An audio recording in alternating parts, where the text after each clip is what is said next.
My friends, what is going on? Welcome to another episode of Diner Talks with James. I'm James, and I'm pumped to be here with you all back in the diner. Y'all, did you notice we changed the ending up a little bit on this thing? How many of y'all listen all the way to the end and have noticed that the end sounds a little bit different? I'm telling you what, y'all, I'm keeping you on your toes around here, friends. Keeping you on your toes. Speaking of keeping on your toes, I'm really excited to bring out my man. This is a guy where we have been running in circles together, but we have only met very briefly one time in person. So briefly that he doesn't remember, and I do, and I remember it incorrectly. So how meaningful was it? I don't know. But we have been running in the same circle for a long time. He is a fellow speaker and just a damn delight. He is someone who I've learned a lot from, and he doesn't even know that. So, but I'm really excited to bring him out here in just a minute. Let me tell you about Arel Moodie. He is known as a human behavioral investigator. I don't know what that sounds like, but it sounds like a pickup line I would have used in college. But anyway, we'll learn about it. He has extensively studied the intricacies of human dynamics and relationships. He's a best-selling author who has spoke to over 750,000 people. He counts every single person every time he meets them. Throughout 48 states and 5 countries, he's been invited to speak at the White House. Casual. He's been there twice. Casual. He's also done 3 TEDx talks. He's been featured in a whole bunch of publications that you have heard of. New York Times, Forbes, Essence, HuffPo.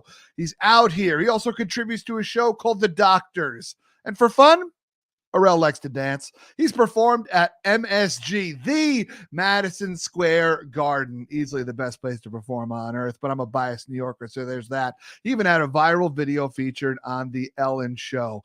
I'm super excited for you to hang out with me and my boy, Arel Moodie. So let's bring him out right now, sliding into the diner booth. Arel, what do you say, my guy?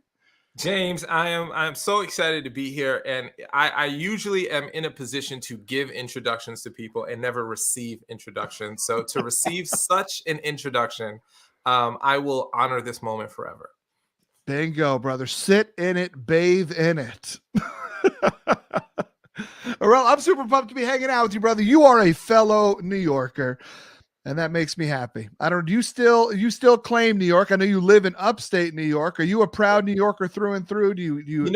So I grew up in Brooklyn, right? So it's Yeah. actually it's a question that is very fascinating. I went to upstate New York to a place called Binghamton University. That's where I went to college, and then kind of stayed in upstate New York and kind of fell in love with the place. So the question that I think is the question that you should always ask yourself is, if you're not in your home state, right? So like if you were in Colorado, for example, and someone said, "Hey, James, where are you from?" How do you answer that? That determines where your allegiance is, right?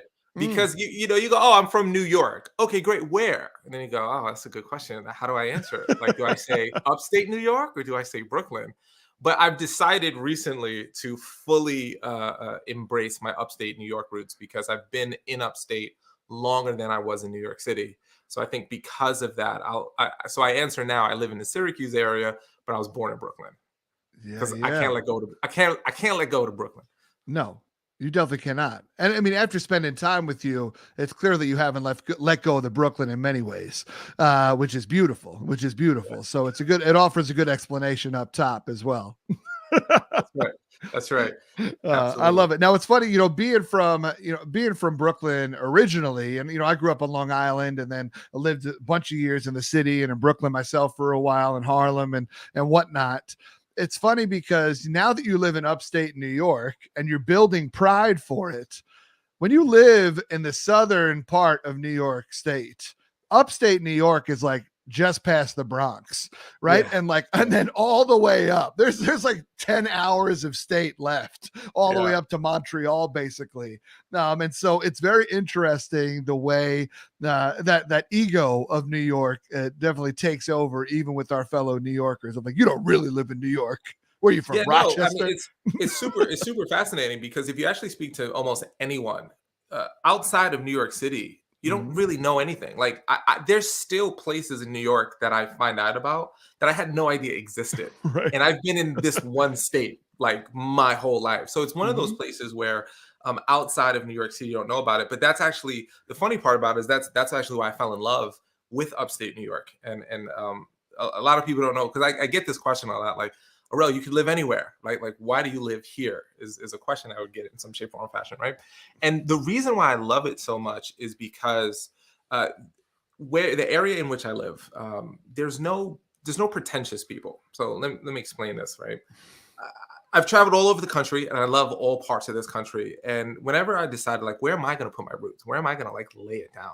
It was important to me to be in a place where, like, I didn't feel like everything was a pissing contest. You know, like when I'm in certain, again, it's not like a whole city is like this. That would be horrible to say about a city. But there's certain areas where it's kind of a lot of like, well, what do you do? And you can tell I'm trying to gauge how do you socially, economically match up to me?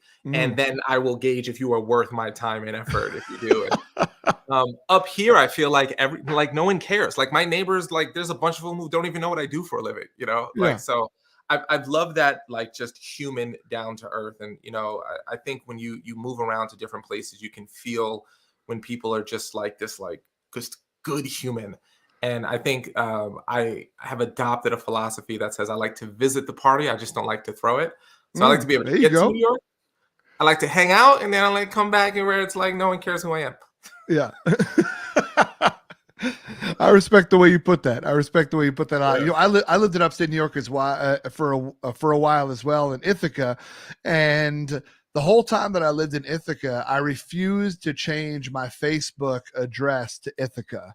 I kept it as Manhattan was where I had moved up there from, and I was like, I can't change it. I wasn't ready to claim it. It takes a beat to really kind of allow yourself to let go and see the beauty of it. But you're right. Upstate New York is filled with so many hidden gems. I mean, Ithaca is a town, the Finger Lakes, you know, most people know New York City and then they're like, oh, it isn't Niagara Falls there too. And that's about all they know. But like the Adirondacks are stunning.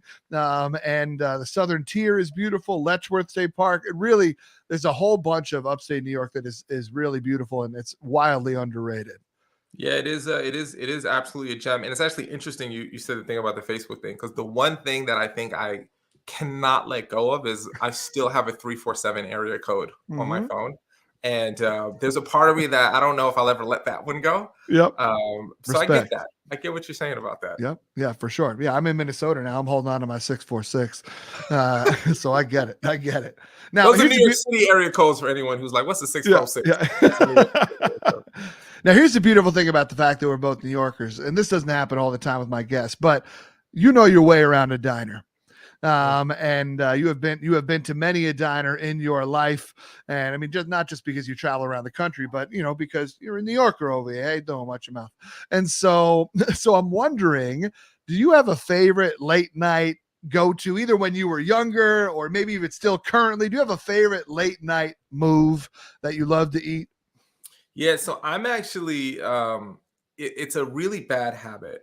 But you know, the food you shouldn't eat is always the food that you want to eat, you know. Yep. And I'm always curious on how people do French fries.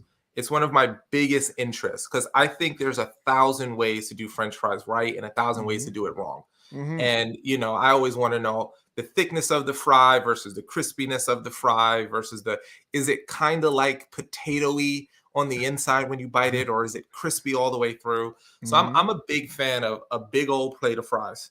And then ketchup, I like to put salt directly onto the ketchup, even though I'm aware fries have salt on them. But I like a salty ketchup, and I like to dip them in, and I could eat a mountain of fries in every single form. So I'm a huge fan, apparently, of the potato, and I didn't realize I loved the potato so much until this question was asked.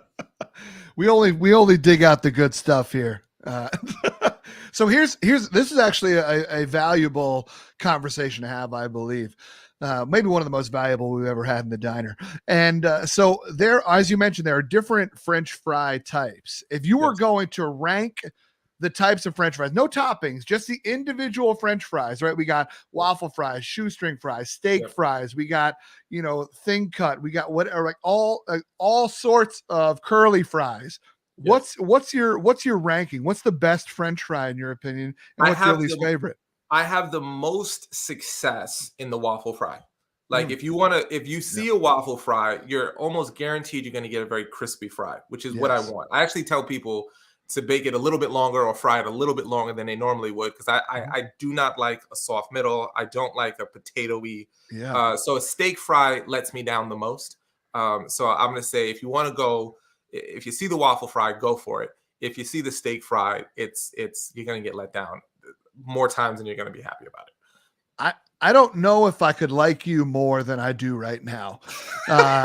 I couldn't agree more. You'll notice that the title of this podcast is Diner Talks, not Red Robin Talks, because I don't, like, they give bottomless steak fries at Red Robin. And I'm like, I don't need more than a couple of these mediocre French fries. This is why they probably went with the steak fries, because they know they're not going to keep churning them through, right? Imagine it was bottomless waffle fries, you know how much more like people would be lining up around a Red Robin. They would be out of business by Tuesday, because I'd be like, you got bottomless what? What? Hold up. I'm there all day. Yeah. All day. Yep. And I appreciate the pro tip of putting the salt on the ketchup. I'm in agreement with that move, for sure. So yeah, no, I'm here for this whole conversation. Now, if you want to really get like unnecessarily detailed with it, what I like to do is sprinkle salt onto my ketchup, sprinkle a little pepper onto the ketchup, and then I take a fry and I stir it in. Oh shoot! Okay, you know what I'm saying? That's the unnecessary detail I'm going to give to the Diner Talk folks.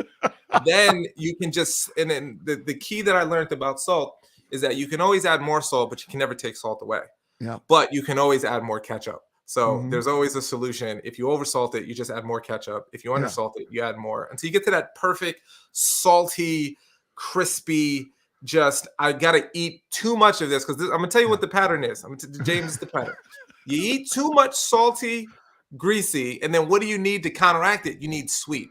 That's how it works. So if you have too much salty, you need sweet. So then what happens is you eat too much, and then you start looking at that pie section, and you start going, what pie is there? And if I had to choose, it's either going to be key lime or lemon meringue all day. Wow. Okay. I go fries until I can't no more. And then end it with some pie. And then the next day I go, I'm never doing that again. And then you do it again the next weekend. Naturally. Yeah, naturally. Come on. I mean, how can it keeps calling you back for sure. They got a lasso on you that you didn't know you had around you. We've had many a debate here in the diner. I'm a cake over pie kind of guy.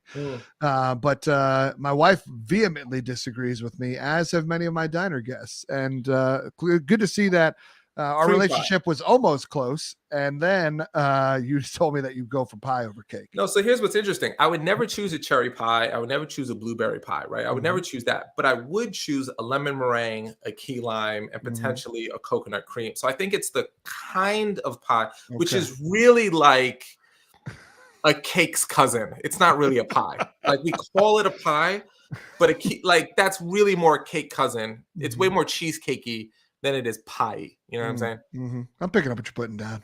I may let this slide, Arel. I got to think about it. I respect your ability to hold or drop that. This has been by far the best 10 minutes in the diner in a minute.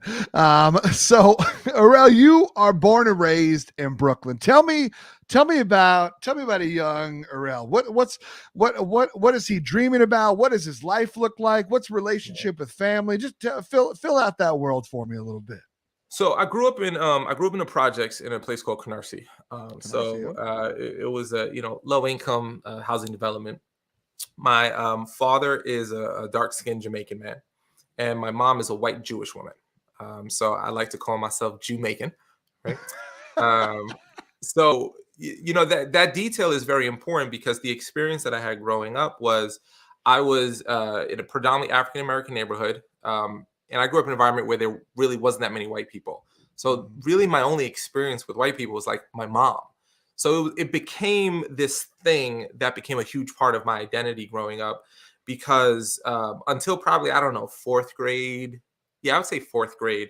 I had no sense that it was weird that I'm brown with a white mom. Like, there was no, that didn't exist for me until people started pointing this out. And then that became the point where I got made fun of, and the point where, like, oh, well, he's white, or he's Oreo on the outside, white on the inside, kind of thing.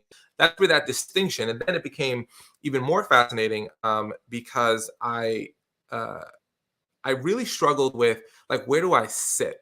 This was a big deal for me. So in the cafeteria, there's a famous book, which I'm sure you heard of, so Why Do All the Black Kids Sit Together in the Cafeteria, right? Yeah. That was a big part. So in my school, all the white kids sat together, and because it was predominantly African American, all the schools that I went to. So I would be cool with them and cool with, my friends. And then, like, during lunch, it was always this really weird, like, who am I choosing as my sense of self? And it gets even more confusing if you want to go deep down into this rabbit hole, because every summer, after I was probably about 7 or 8 years old, my mom would send me away to summer camp. So I would go to a Jewish sleepaway summer camp, right? And I'm going to spend 4 weeks listening to Dave Matthews and, this kind of vibe, and then come home to, like, Jay-Z. And so it was very interesting, because I felt like I was living in two worlds. Yeah. And I didn't really feel like I ever truly owned either one of them.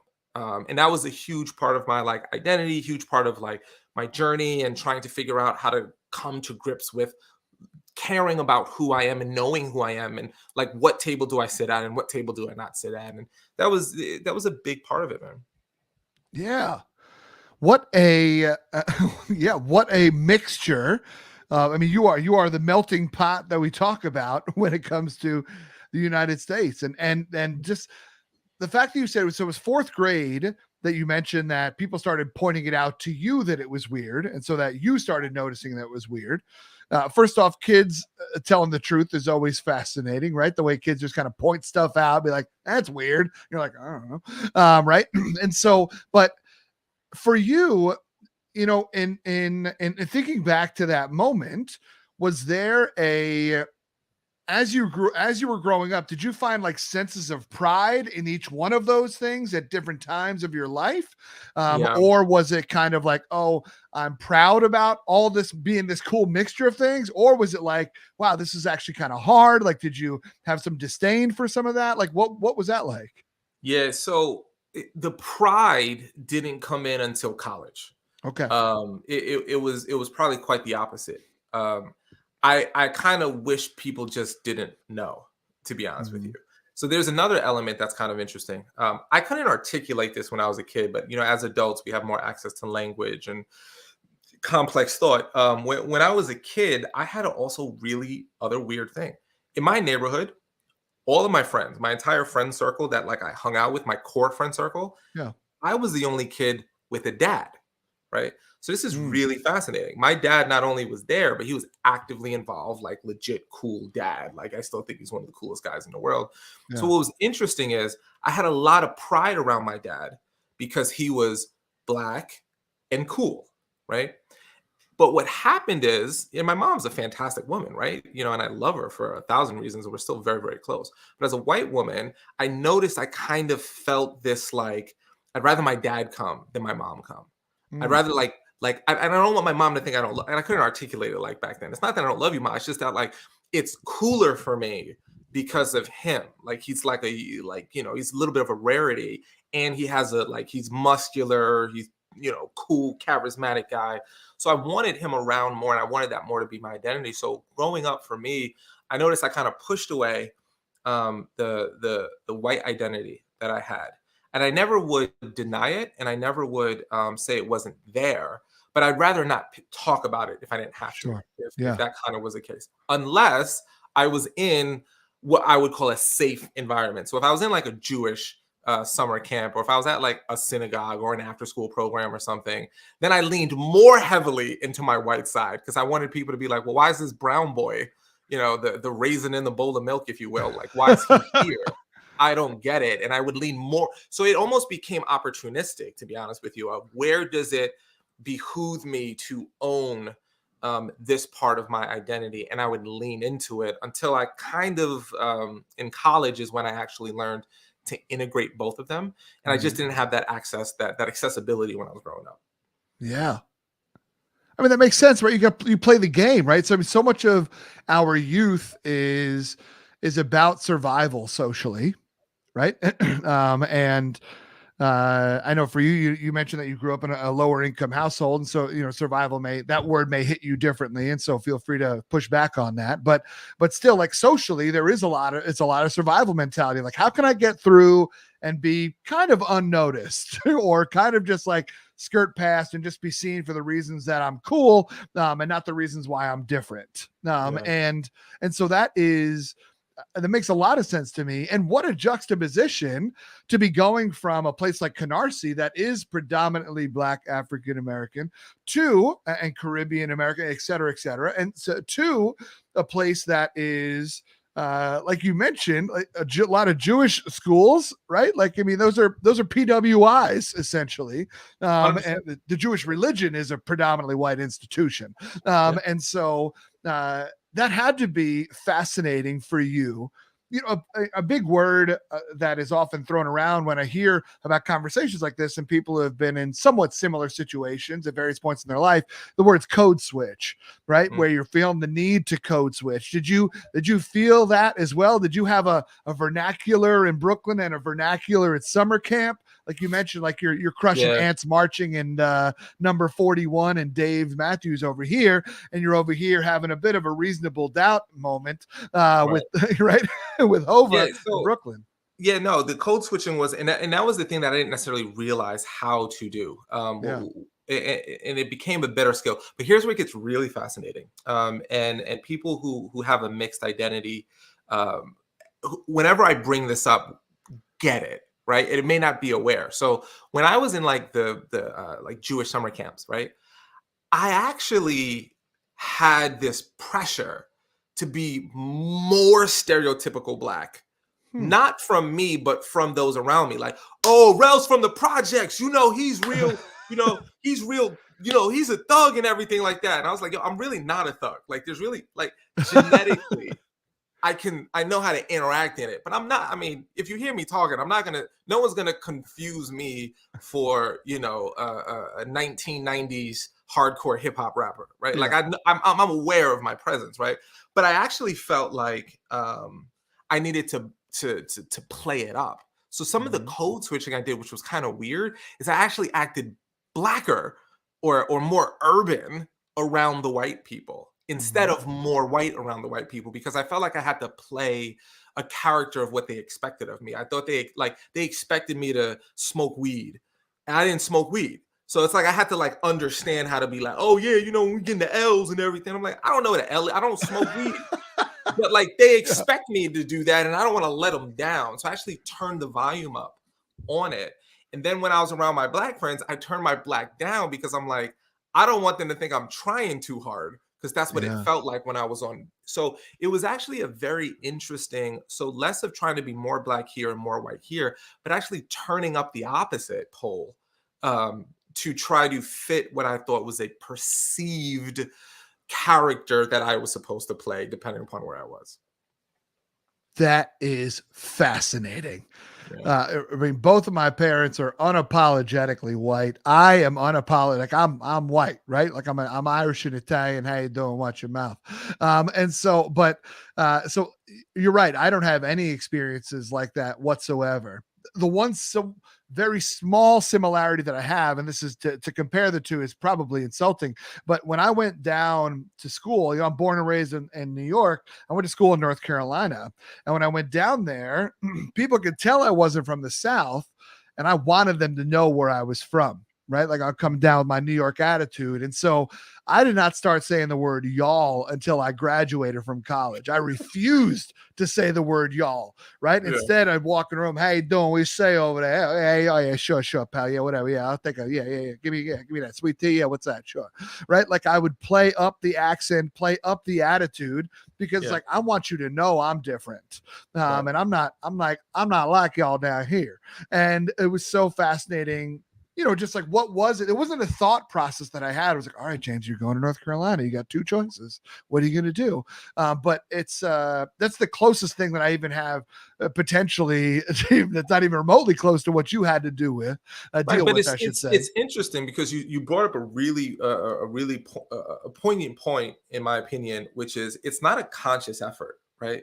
Like if I went back into who I was then, it's not like, all right, I'm going to do this. It's looking back. You can go, in your case, and I think everyone's life experience is uniquely their own. So like, your unique experience was, I don't want them to think I'm one of them, because visually they may think, and I don't know if he was rocking the beard because you have a luxurious beard, right? So like people could look at you and go, oh, that's a deep Southerner right there. And you're like, no, I want it to be very clear it's not. So there's this like subconscious or unconscious dial that you can turn up. I can turn up, my wife still makes fun of me because I can't say ERs at the end of sentences. So instead of saying water, I say Yeah. water or sneaker, Water. Yeah. summer, like that. Like I can't get rid of that part of my, like Yeah. I can say summer, but it sounds so weird. So, but you know how to dial it up, and I can turn it up and turn it down depending upon the context that I'm in.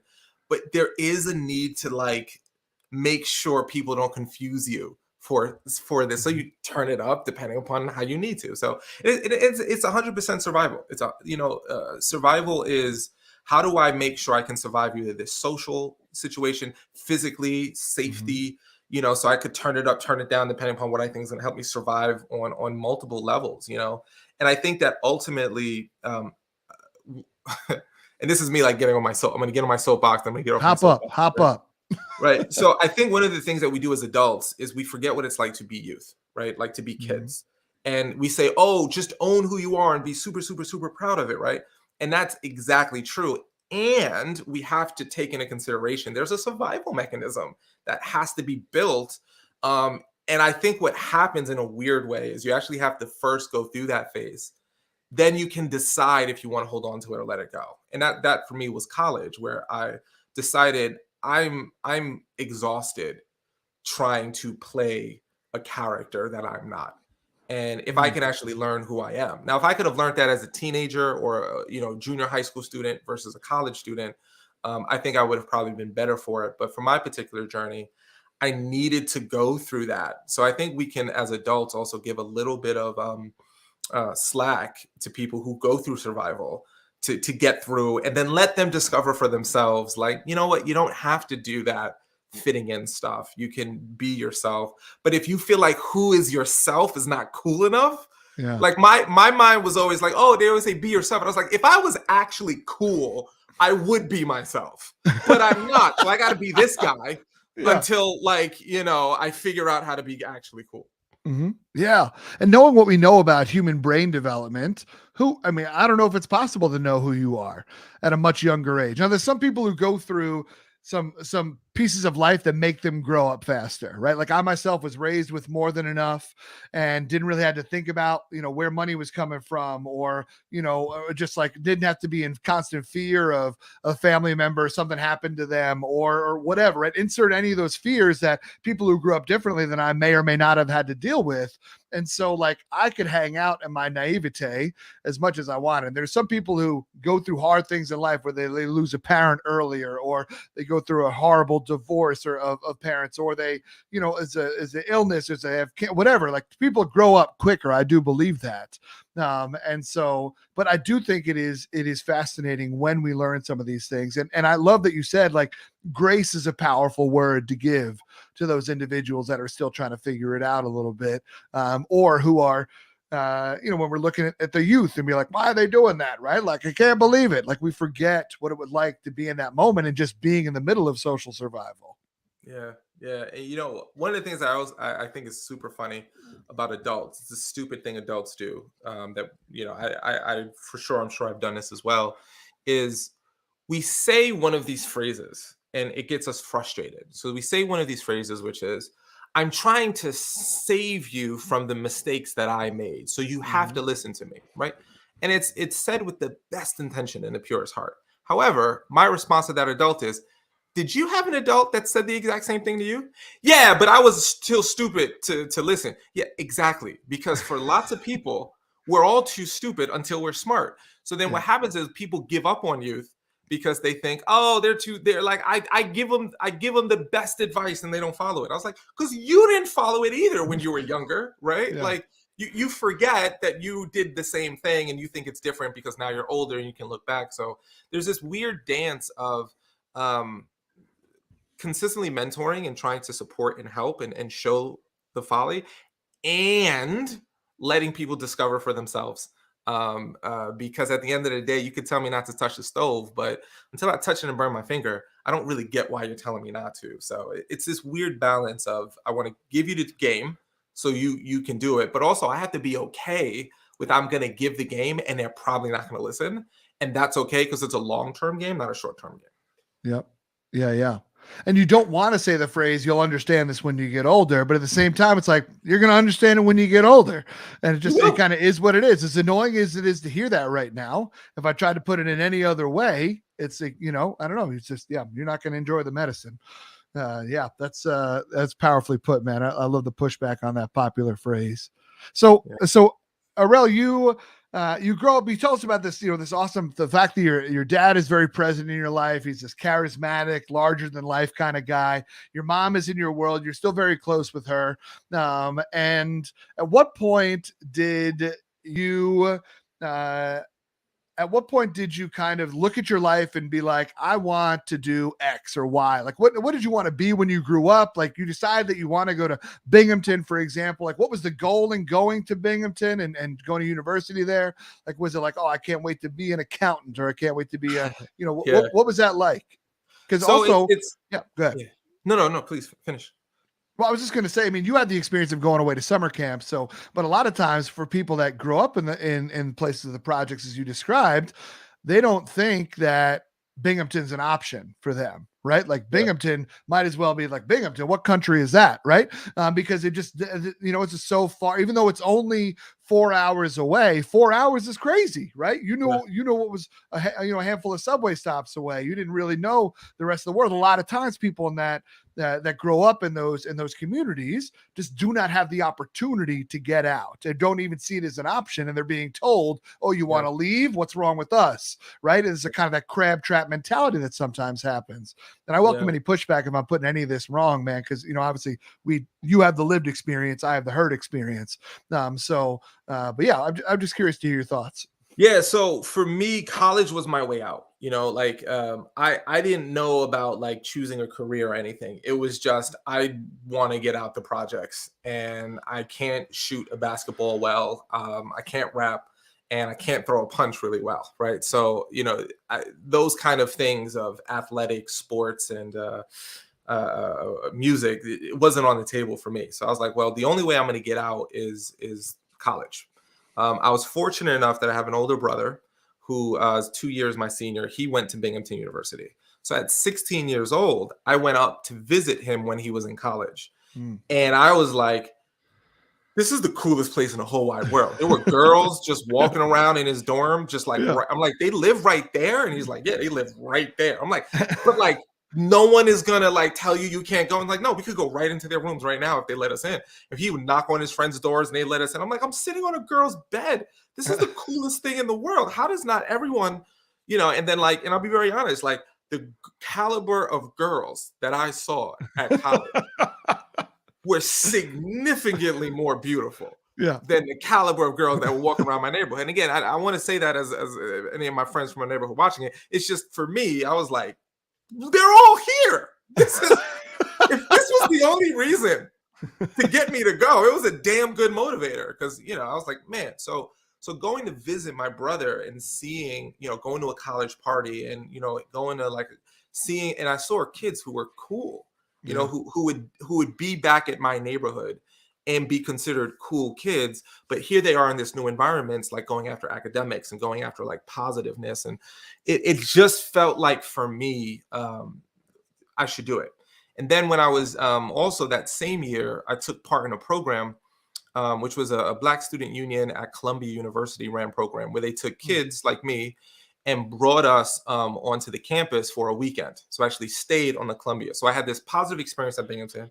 Then I have this positive experience with Columbia, and I go, this is the only, I have to go. Like there's no, and then I didn't even apply to one college in New York City. I didn't even want the potential option that I got accepted into. So everything I applied was basically in New York. So my guidance counselor, the advice she gave me was, if you stay within your state, you pay less tuition. So I wanted to save as much money as possible. So I applied to all the SUNY schools that, like 5 or 6 SUNY schools that I thought like were the best, because people told me they were the best, right? Yep. And I got into Binghamton because I probably had a little bit of nepotism luck because my brother went there, and colleges like legacies and stuff like Mm-hmm. that. So he did the hard work. I snuck in, and for me, that just being there was fun. The funny thing is, there's another question that I hate that we ask kids.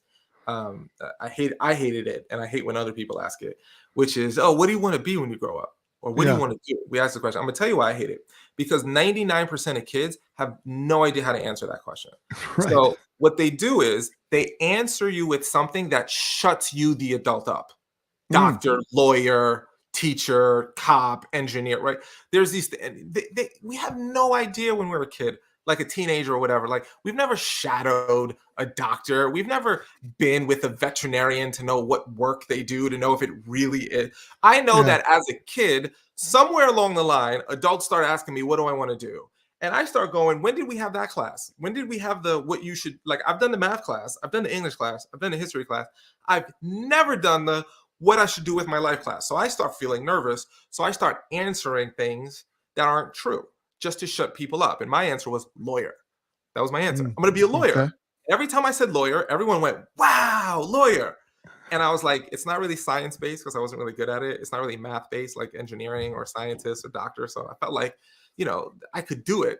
So that was the original path that I was on. I love that. Yeah. Just because it shut people up, not because I knew what I was doing. Yeah. That's amazing. Another mic drop there for sure with that. I hate that question. It's a terrible question. It's a lazy question.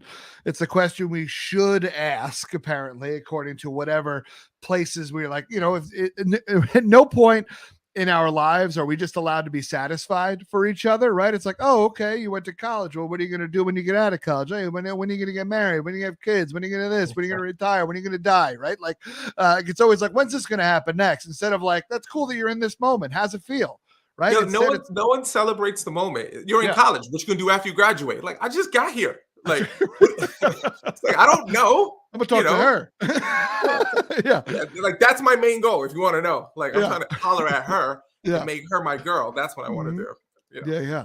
This is also funny, Arel, because you like I have been to hundreds of college campuses at this point in our lives, just by the fortunate nature of what we do.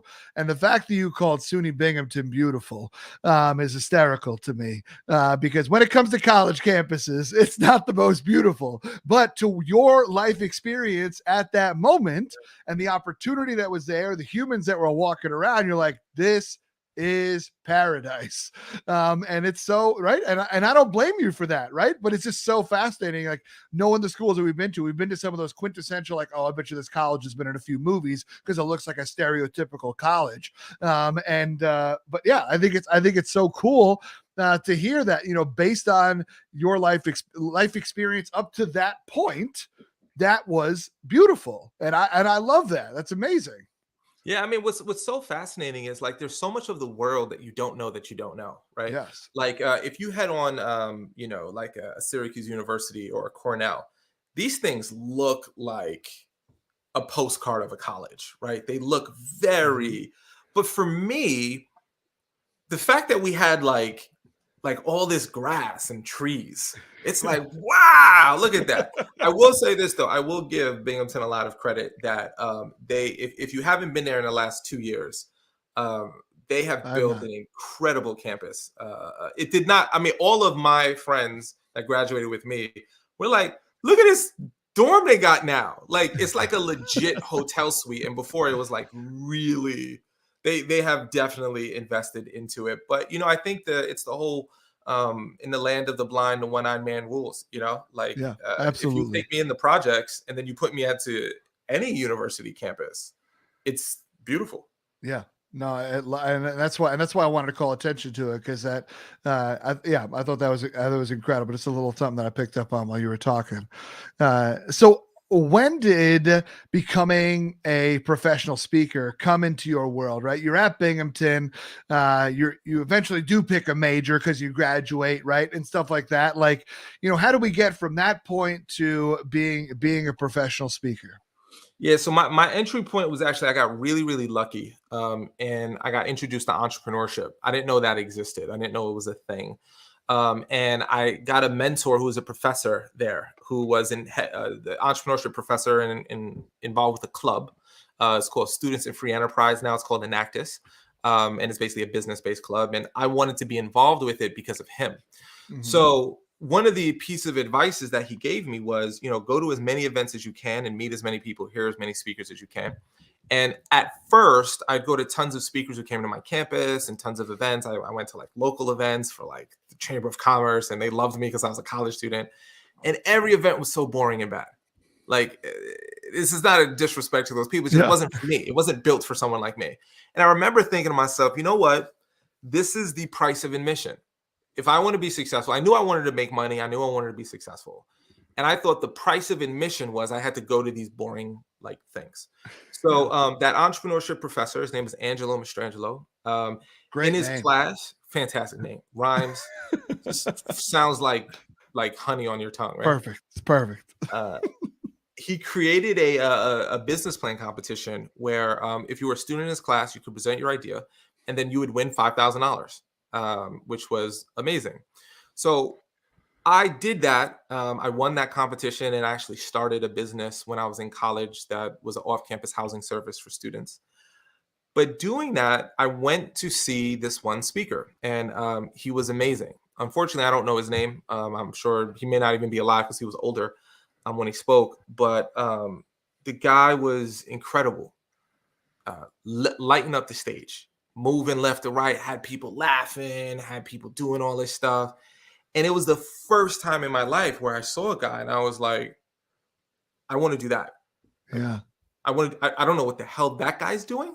Yeah. But I want to do that for the rest of my life. And and it was funny. I was like, I think I'll be really good at it. And I never felt that way about anything. So it was because of the entrepreneurship journey and then going to these events and then having these bad ones juxtapositioned with this really good one that made me go, that's the thing I want to do. Yeah. That's awesome. I guess I'd be curious to hear your thoughts on this, but growing up in what many would perceive to be an unstable environment in the projects, as far as like, where's money coming from? What are we doing? What do we got to do to make sure we get food on the table? I don't know exactly what your journey was. So again, please fill in these gaps where I know I'm leaving them. But to go from that, a lot of people in those roles, when they grow up with instability, only want stability. Entrepreneurship is seen as not stability, right? It's a risk-taking thing.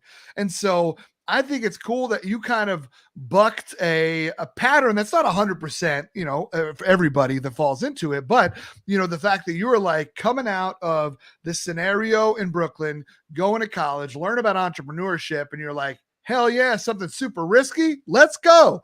Right. And you kind of took that. Did you notice that, or have you gone back and thought about that in some of those moments? Or is the way that I'm writing this, just as someone who's not a part of that, either scenario, writing it wrong? No, it's a really, really good question. I don't think that I ever looked at it. I don't think I had the conscious ability to look at my life as unstable. What I could look at it as is, I don't want to be here. So I never felt like, oh, when am I going to get food? When am I not going to? I don't think I processed it that way. I just processed it as, I don't want to be here. And then what happened to me was I had this moment where I don't even think my dad even knows this. It was this really small moment. I never forgot it.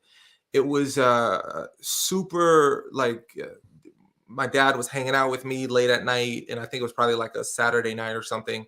And we're kicking it, having a great time and just talking it up. And it was snowing outside. And my dad had to go to work Sunday morning. So I remember staying up, and I probably stayed up till like 3 or something like that. And then, we said goodnight, and I didn't go to sleep. I was just like, I guess, watching TV. And my dad wakes up, and I was like, oh, snap. Like, I'm supposed to be asleep. So I turned the TV off, but I'm awake. And I see my dad like get ready for work, and it's probably like 4:30 in the morning, get ready for work. And he's slowly putting his clothes. You could tell he's just beat because he didn't sleep more than a couple hours. And I looked out the window and I saw him walking through the snow, on his way to go to work. And I just remember thinking to myself, like, he does not want to go to work right now. He Mhm. does not want to go to that job right now. He wants to stay home, but he has to. And I think that it like burnt inside of me. Like, I never want to have a job that's going to force me to be somewhere if I didn't want to be there. So I Yeah. think the way I looked at entrepreneurship is I looked at it as a freedom thing. And again, anyone who's an entrepreneur knows they work more than someone who has a job. But I saw that a business owner could decide whether they showed up or not. And if my belief at the time was, well, if my dad owned the company, he wouldn't have to go and he could just like call in or do whatever. So I think I built this like maybe an allergic reaction to having a job because of that moment. Mhm. And I don't know if I've ever really processed it until you asked that question. But Mhm. that's the first vision that popped in my head of seeing him sludge through the snow after a couple of hours of sleep and going, I never want to do that. Yeah. So yeah, I would say that's where it came from. Yeah. Thanks for telling us that story, man. That's Yeah, that painted a powerful visual, yeah, and I appreciate it. And I appreciate you pushing back on some of the parts where I spoke incorrectly. Thank you for that because it's your story. I want to make sure we get it right. So much love on that. So you choose entrepreneurship. You decide I want to be a speaker, and now you're killing the game, right? Like I mean, you're one of those speakers that as I was coming up, I knew your name. And you were someone that I had seen as someone who this person's made it. They are doing it full time and they are successful. They are well loved. The way that people talk about him is very high, and not just like he's a good dude. It's like he's a good dude and he's also really great on the stage as well, right? It's platform skills. And so I love that. And it's not, what I want to say is I appreciate that you were role modeling even when you didn't really know me. And you were someone that when I was like, can I do this full time? Should I do this full time? Do people do this full time? Or is it always just kind of something they do on the side? You were one of the early ones for me that showed me that because I was a part of an agency that had 50 people on the roster. And when I first got on the roster, I assumed everybody was full time. And then I learned very quickly that only like 3 of the 50 were full time. And I was like, what the hell are the rest of y'all doing? And so like I didn't have as many role models and names in that. And so I just want to thank you for doing having the success that you had and putting and having the charisma and the connection that people spoke about you because it was just one of those things like, okay, this is a possibility. Like people can do this because I think that's what I want to do. And so I just a quick shout out to you on that note. But what I'm wondering is that, when I introduced you, we talked to you. I introduced you as a human behavioral investigator. These are terms that you've come up with. Now, based on how you describe the girls at Binghamton, I think I understand where you came up with this. But no, I'm just playing, man. But still, I'm curious. What does that mean, right? You are a speaker about a human behavioral investigator. You're someone who studies the intricacies of human dynamics and relationships. Tell us a little bit more about that and how you chose that, because choosing to be a speaker is one thing, choosing what you want to speak about and then diving all the way hell in is another. yeah. Well, I'll take one step back just to thank you for that comment. I think, and this too.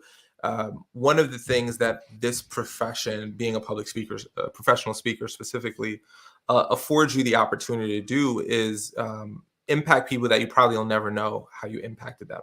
There's lots of people that look at James and will say, my life got changed forever when that dude with a beard came and just rocked it, right? And so to hear you say those things is really, really beautiful because a lot of the work that we do, the impact is anecdotal. You have to hear a story 5 years after it happened, or get that Facebook message 6 years after it happened to be like, oh man, like there was something there. So I just want to acknowledge the beauty of what you said, and that to be in a position where you can make a difference is probably why folks like you and I get so pulled to industries like this.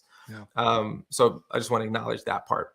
The second thing about how do you find it, it doesn't come easy. I think one of the most challenging parts as a speaker is you spend the first years trying to figure out what's my thing.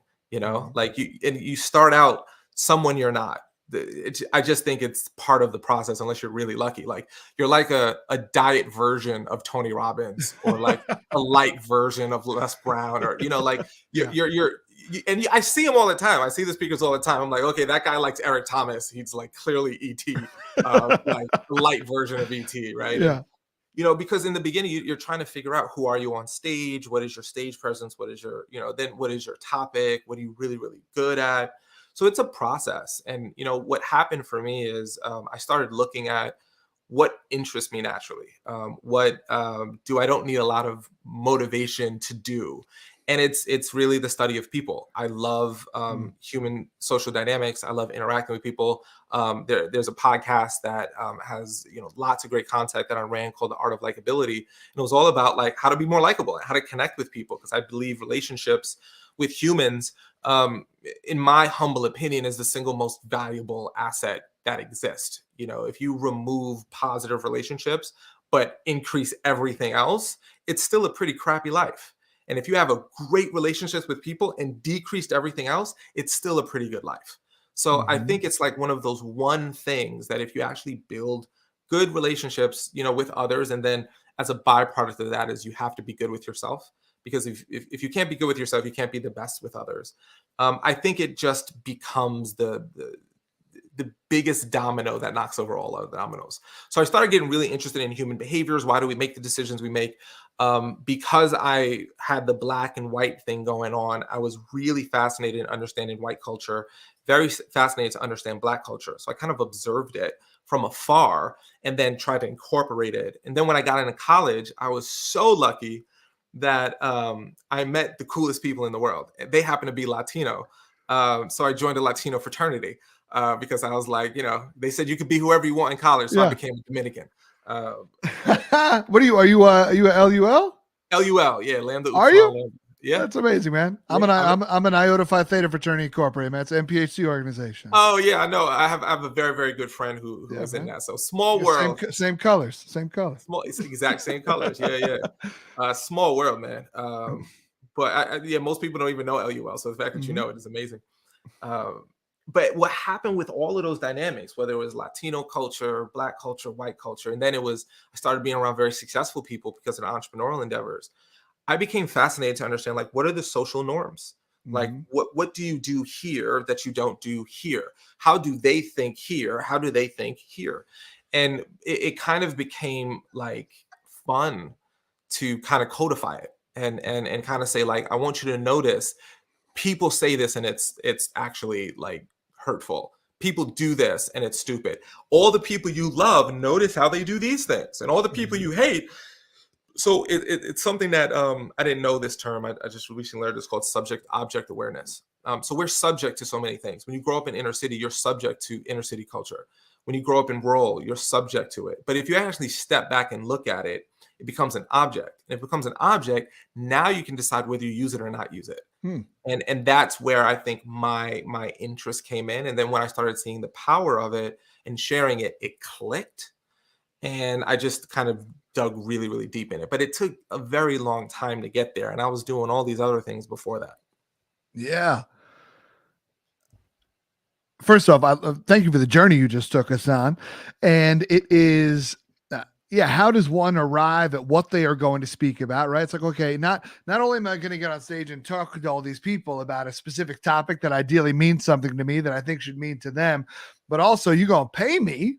Right. So I need to be an expert at it, or at least an expert or I have to have a powerful story about it, one way or the other. I think, there are some people that go through something really traumatic and they realize that speaking is a way that they can give back to a community that maybe have gone through a similar traumatic thing, or prevent another community from committing the same traumatic act or whatever. Right. And so sometimes there's people who go through an immediate trauma that are like, I need to talk about this. But most speakers, I don't think, have that. I think they have something else, kind of what you were talking about, of like, well, what matters to me and what do I think should matter to other people? And so I love the way that you were speaking about that and your journey for how you arrived at that. And so, we talk about the art of likability, and we talked about just being super fascinated by human behavior. And would you say right now, if I were to look at your business like a pie chart, what percentage of your business is still Arel on stage speaking to an audience that has booked him to speak versus I know you have some other cool programs where you're helping other speakers learn what who and what they are on the platform, right? And you have some cool programs around that of true speaking success. And, there's another thing that you do called message to masterpiece. Like, what does your business look like right now? Yeah, so the machine that drives everything for me is still speaking. It's still Okay. 80% of the pie, right? It's the thing that I have in the past attempted to say I'm going to pull back from speaking, and stop doing it, and I'm going to do this coaching program or this consulting or this online course or these other projects, and ultimately nothing really has driven me as much as public speaking has. Like, it's fun. It's work that, honestly, I know you feel this way, James. Like, there's a part of you that still can't believe you get paid to do it. Mm-hmm. Like, I would, Yep. literally, I would do it for no money, because Yeah. I enjoy it that much. The program I'm working on now, and it's funny how speaking works, right? What I notice about everything I do, speaking is the core center that drives it. So, like, there's a software that I'm in the process of building called Talkadot, and it's to help speakers in a really, really deep level get great feedback, but also get more speaking opportunities from each talk. And that wouldn't be possible if I didn't have so much experience speaking, feeling the frustrations I feel, coaching people, feeling the frustrations they feel, and being like, man, I wish there was a better way. So for me, the public speaking is still the biggest driver. The coaching is all nice money. The consulting is all nice money, and I enjoy doing it. But if I stop speaking, the whole train stops, So, like, Yeah. it's a big part of what I do. Okay. Great. That's good. I did not know that. I know you had these other cool irons in the fire. I wasn't sure what was keeping most of the fire lit though. So to hear that it's speaking is awesome. And I want to go back to just the art of likability, not necessarily the podcast, but just the concept of likability. I have a buddy of mine, he's a fellow speaker named Antonio Neves.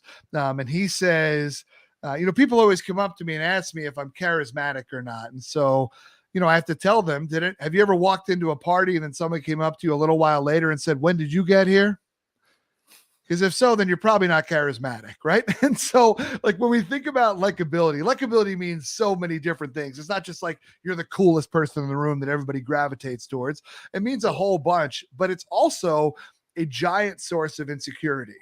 For many of like, what is likability? We still hold on to some of those things like we were talking about, those social dynamics from high school. It's like, well, I was never the cool kid.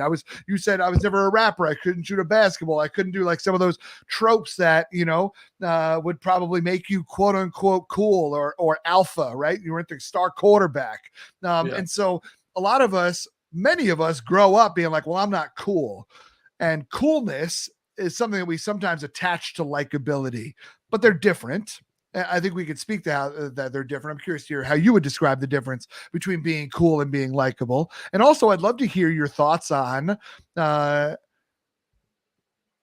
we go through life, making friends as an adult is weird.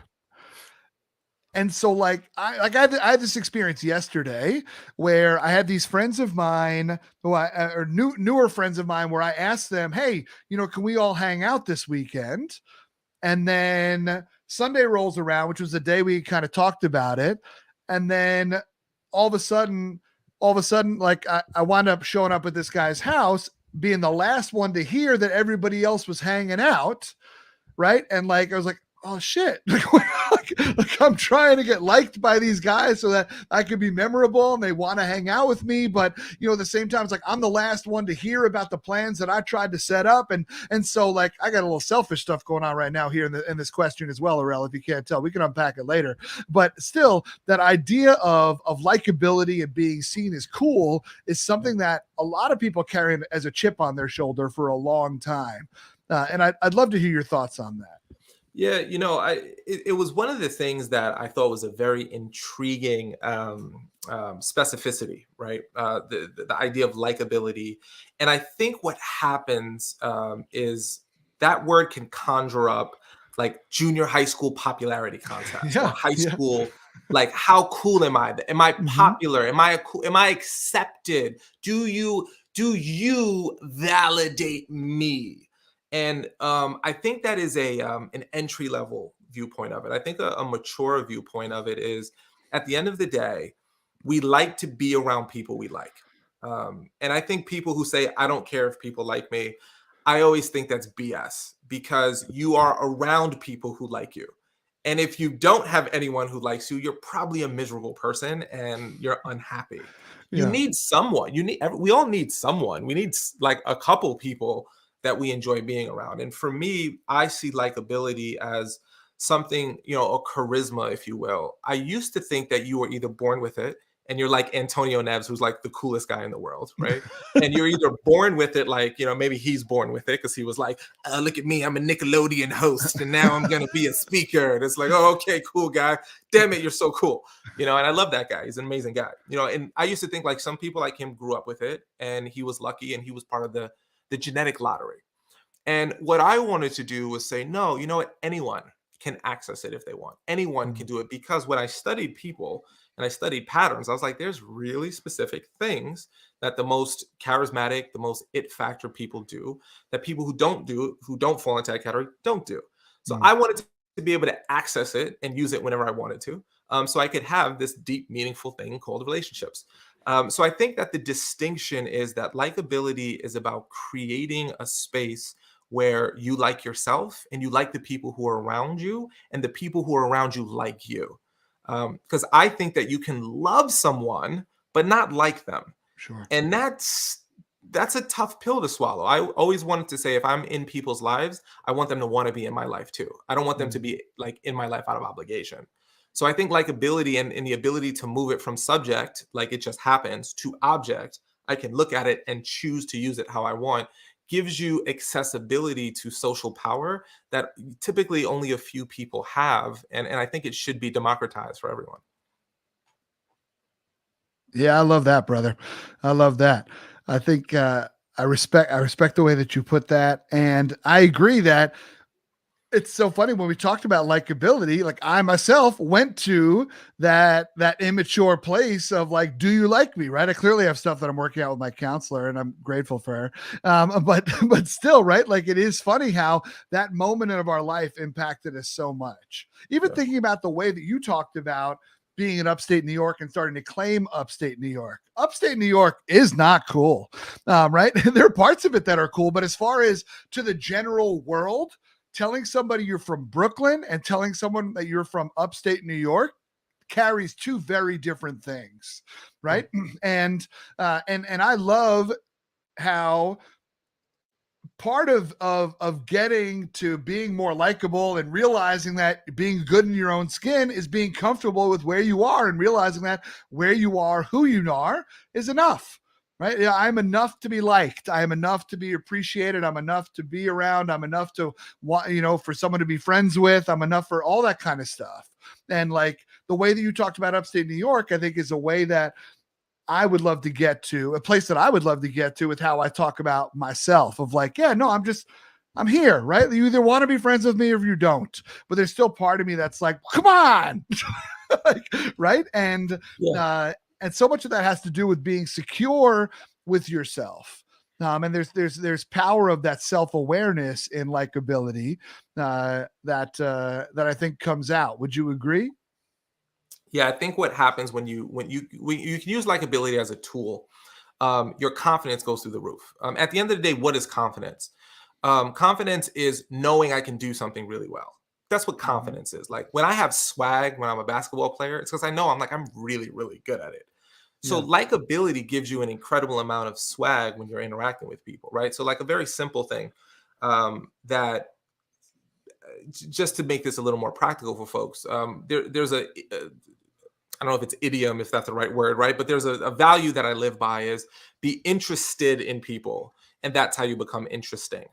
So what most people do when they try to be likable is they try to impress someone. Let me do this thing for you, or let me show you how cool I am, or let me humble brag. And it's actually the antithesis of likability, where in reality, the emotion that people feel when they are in your presence is the emotion they transfer to you. So, for example, if I meet you, James, and I become fascinated by you, James, tell me about where you're from. Tell me about you. Oh my gosh, you do that. Tell me more about that. How did you get? Okay, but what do you like about it? What do you hate about it? Who do you think is also like? I become super fascinated, and most people aren't used to someone generally being interested and fascinated in them. So if I'm interested in other people, and then I just leave that conversation, I could have never said a one word about who I am, what I do, but people be like, I like that guy. I don't know. It's something about that. I like that. That's a cool guy right there. Yeah. What's his name? I don't know, but I like him. What's he do? I don't know, but I like him. Where's he live? I don't know. But so one of the things that I would encourage people to consider is taking a huge fascination in people. This is one of the things that I'm big on when it comes to this. I'm going to throw this in as a bonus here. One of the worst questions to ask people is, what do you do for a living? I'm actually a big fan of never asking that question again. The question that I love to ask instead is, what's one thing new or exciting in your life?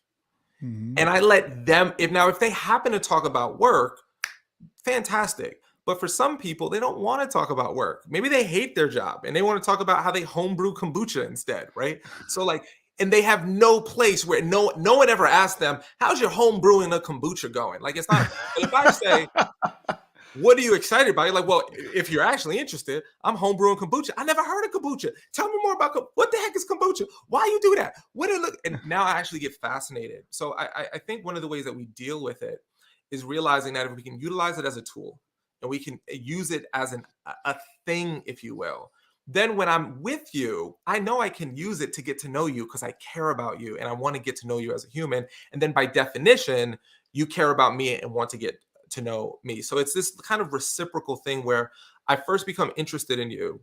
Then by definition, I become interesting to you and you want to be around me. And it's just, as simple as caring about other people and asking them questions and letting them shine.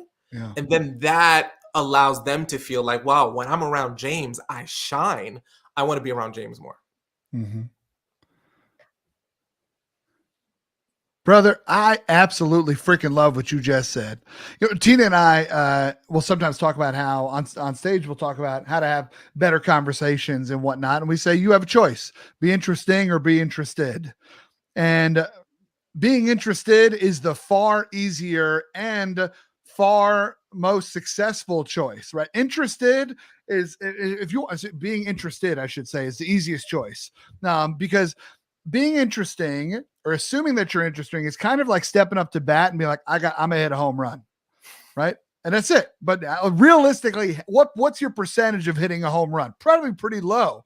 But if you say, I'm gonna get on base, right? I'm just gonna get on base. I'm gonna hit a single or whatever, right? Like, you are far more likely to succeed. And that's kind of that's the way we look at interesting versus interested.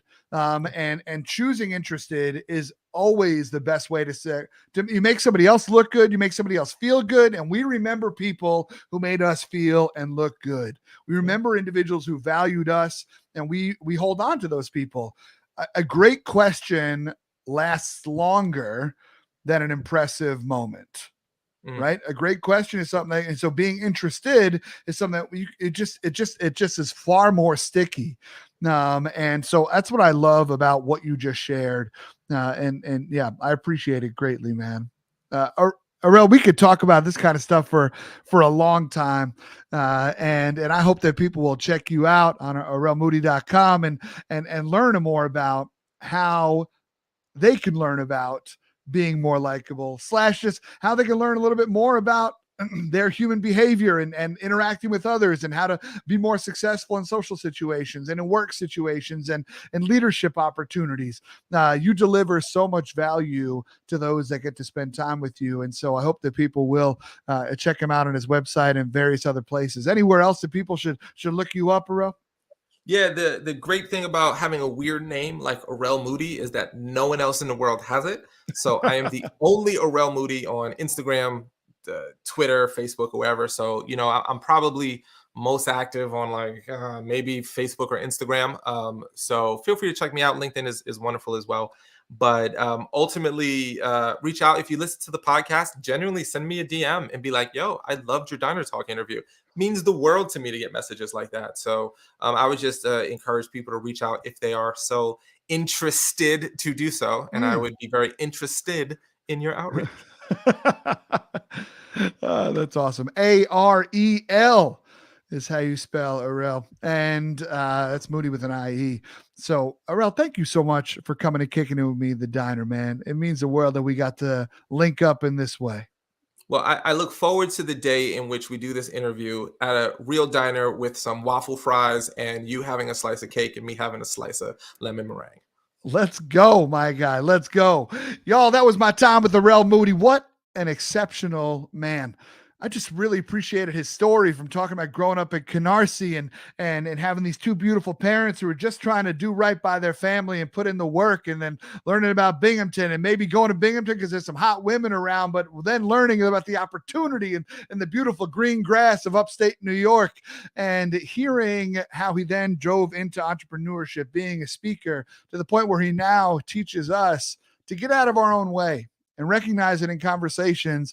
We just need to ask cool questions. The difference between small talk and a cool conversation is asking better questions. And that is why, my friends, I end every single podcast with the phrase of, do me a favor till the next time we kick it in the diner. Punch that small talk in the face by asking better questions. You all take care. This has been special. Be well.